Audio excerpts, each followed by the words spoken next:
Welcome to the first Q&A video here on Debt to Dollars, where I'm taking your questions from the YouTube community post as well as from Instagram, and I'm answering them for you to help you out. So we're going to get started right away with the first question, and that is from user RZ. They have a question where it goes, I'm lost on the step where I buy the product from Alibaba or any supplier, then create the listing. Do I send the product directly to Amazon or make it come to my house and then send it to Amazon and so forth? So this person has a lot of questions around the timeline of what to do when you're beginning to sell on Amazon FBA, especially for a private label product. There's typically a chicken and egg dilemma where you have to go ahead, you have to create your trademark, you have to register it with the USPTO or your country's trademark office, and then you have to apply for brand registry, but you can't apply for brand registry because you don't have a picture of your product. So it's a circle of how do I actually complete this process?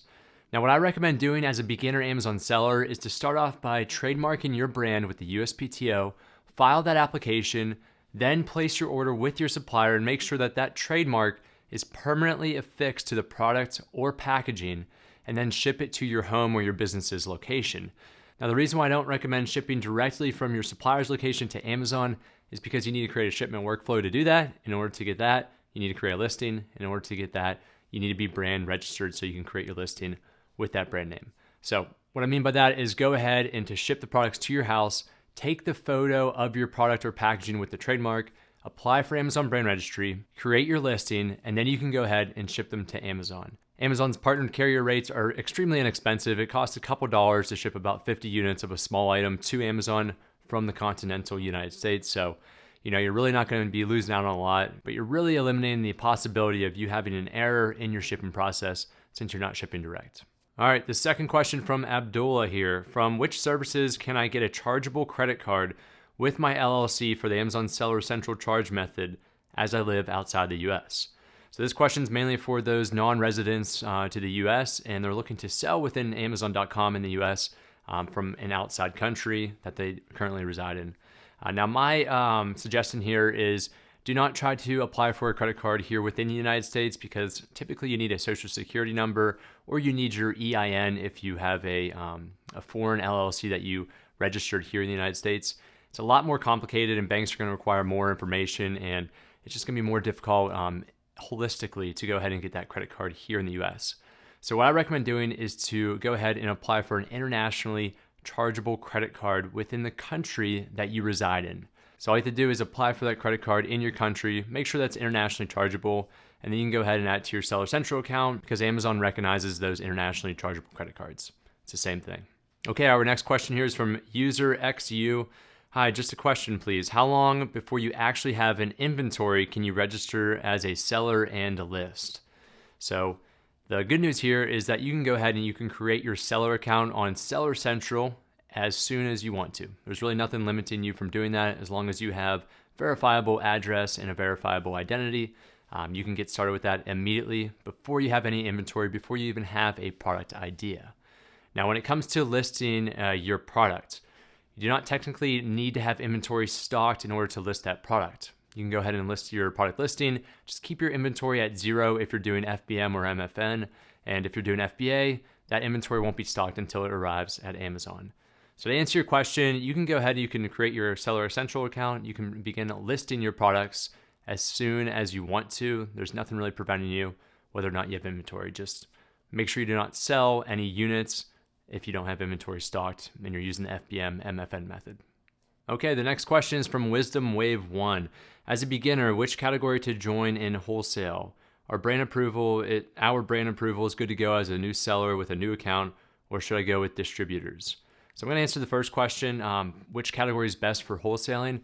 I wouldn't say that there's just one single category that everyone should be wholesaling in and it's the best one.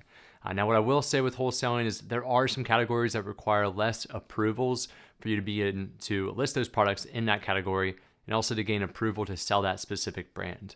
Now, some of those categories include home and kitchen, they include sports and outdoor products, and even electronics are fairly easy to go ahead and to list in wholesale. Okay, our next question is from Bridget. She says, with the Chinese New Year and Alibaba temporarily on hold, would you do a drop ship or wholesale item with Wholesale Central while I wait for my first private label product with Alibaba? So as a beginner, I do not recommend selling multiple products right away. especially in this scenario where you have a private label product that you're working on, or you've already placed an order with a supplier on Alibaba. I wouldn't recommend going ahead and just trying to jump the gun and to begin selling something on Amazon. The reason why that is because one, as a beginner, it'll become very overwhelming if you have 2 or 3 products going at the same time, and especially when they're different business models, wholesale versus private label. I recommend just being patient, waiting the 30 to 45 days, whatever the shipping is for that private label product, and really just focusing on that single product. From Patreons that I've worked with and people that I've mentored and taught this entire process to, the successful ones are the ones that focus on one product. They tend to grow that product and perform very well with that product versus looking to sell multiple products and not really focusing all their efforts solely on a specific 1 to 2 products. Now, the last thing I'll say on this question is what you can be doing during this time while you're waiting for your private label product to arrive at Amazon or at your location is you can go ahead and you can really focus your efforts on how do I create exceptional listing content, how do I create a strategic and efficient advertising campaign, and ultimately, how am I going to take my professional product photos? Those are 3 things that are going to set you out from your competition, and it will really influence the chances of you being successful or not.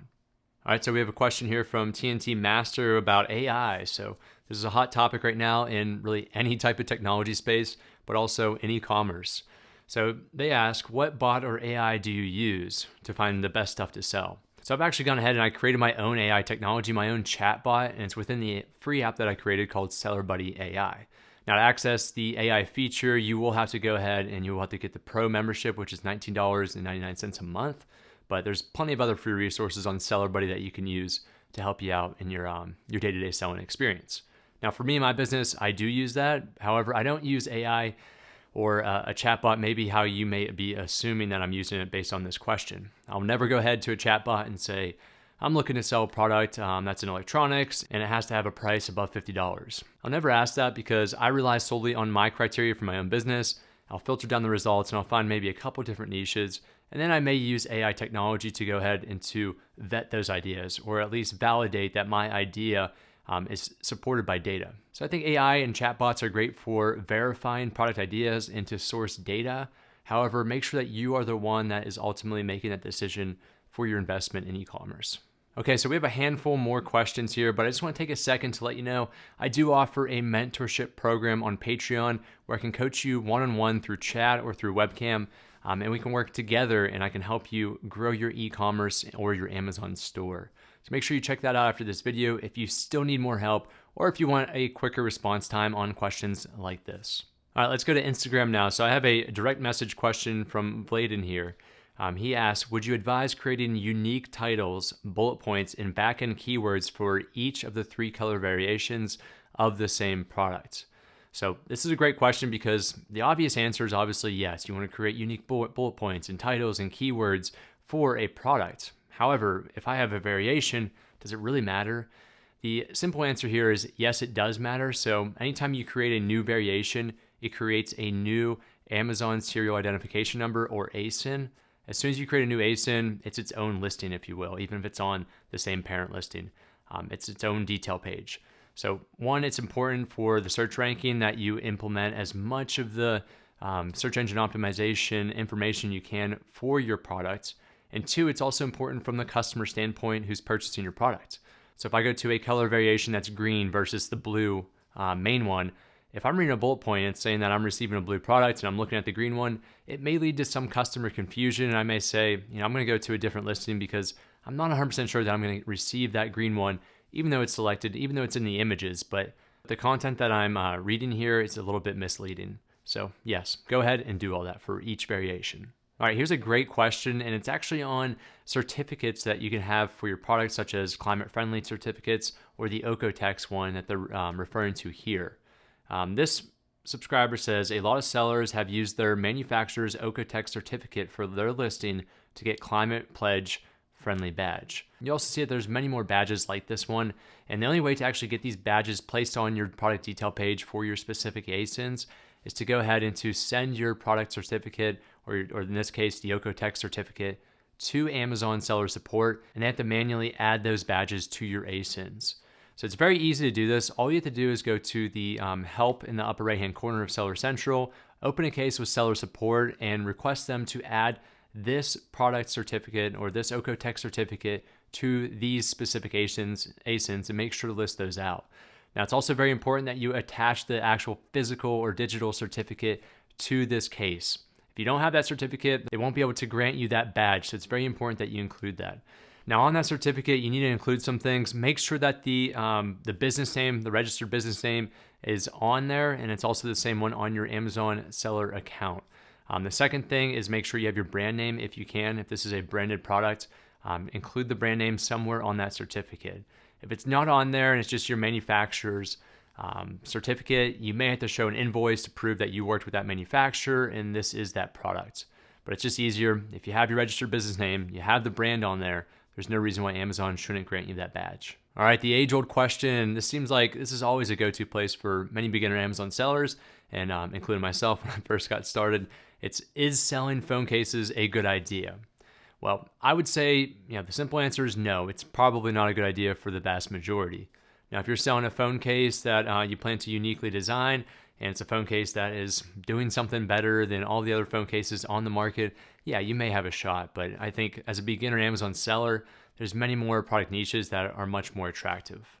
Now, the big thing about a product like a phone case or any type of seasonal product mainly is that you have a small window to actually sell that product, and they're not good long-term products.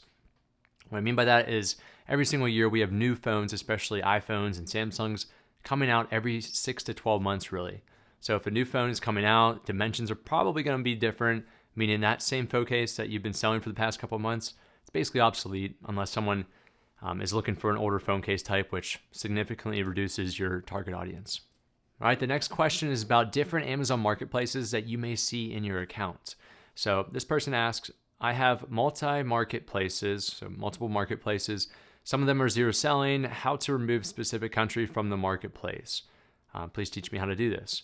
So whenever you sign up with a professional Amazon seller account on Amazon.com, which is the US, North America region, you'll automatically gain access to Canada, United States, as well as Mexico. Unfortunately, there's no getting around this. You can't just remove the Mexican marketplace or the Canadian marketplace. But what you can do is just opt out of the global selling program where Amazon will fulfill your products to those countries, even if they're stored within the United States. So you can opt out of that in your settings. And the second thing you can do is just make sure you don't list any products in those marketplaces. And the top part of your Amazon Seller Central homepage, and really all throughout Amazon Seller Central, you'll see your Amazon store name as well as the marketplace you're in. If you click that, you can go to different marketplaces. So always make sure you're on the United States marketplace if that's what you want to be selling in, and only list your products in that marketplace. And you really don't have to worry about anything else. Now, when it comes to selling in other countries like the United Kingdom or Germany, for example, you can remove those since they're optional marketplaces to sell in. So make sure you just have those opted out of. All right, we have a question here. It says, I am a seller on Amazon and listed some products that are already existing on Amazon, but I don't know when order comes on that product, how to sell it. So from what I understand from this question is you are selling an existing product, whether you're wholesaling or just reselling a product on an existing listing, and you're not sure if you are receiving orders. So based on the frame of this question, I would assume that you're doing fulfillment by merchant FBM, which is the same thing now. It's referred to as merchant fulfilled network. So that means you are receiving orders from Amazon when a customer places an order on the detail page, and then you have to fulfill that product to the customer in return. If you are doing that, then you have to make sure you go to Amazon Seller Central, go to your orders and click Manage Orders. From there, you can see all your open FBM, MFN orders, and you can go ahead and you can fulfill them, purchase shipping, and go ahead and to ship them. Now, you should also be receiving an email when you do receive a new order through FBM or MFN, so make sure you check your emails and make sure that's up to date.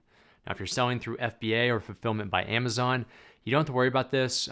You can still manage your orders and see what orders are going to Amazon and Amazon's fulfilling on your behalf. Same thing, go to Amazon Seller Central, go to Orders, Manage Orders, and just make sure that you have View FBA orders selected versus FBM or MFN. Our last question here today is from Matt. He says, I have a good idea. We could split costs if you could do it for me to take the 50% profit for both of us. It's around 4 pounds of profit after all Amazon and tax taken off. Thanks for the offer, Matt, but unfortunately I'm going to have to reject that just because I have enough going on with my own business. What I will say with this comment type of question is that make sure you're focusing on your profit margin versus the amount of profit per sale. Now, what I mean by that is if Matt is selling a 10-pound product and receiving 4 pounds of profit, yeah, it's about a 40% profit margin. Yeah, you're doing very well, and that's a good product. And maybe I would consider this as an investment with you. However, if this was a 50-pound product and you're only receiving 4 pounds of profit, this is not an attractive investment. And that is why that percentage as a margin is much more important to take into consideration versus just looking at solely the profit value. Look at it from an investment standpoint, not necessarily how much you'll make in return. All right, thank you for watching, and make sure you go ahead and you can check out the Patreon group where I can teach you one-on-one through mentorship or through coaching. I receive questions like this on the daily, and I'll make sure to respond to you each and every day in order to help you out and make sure that you have the best chance of success at selling on Amazon.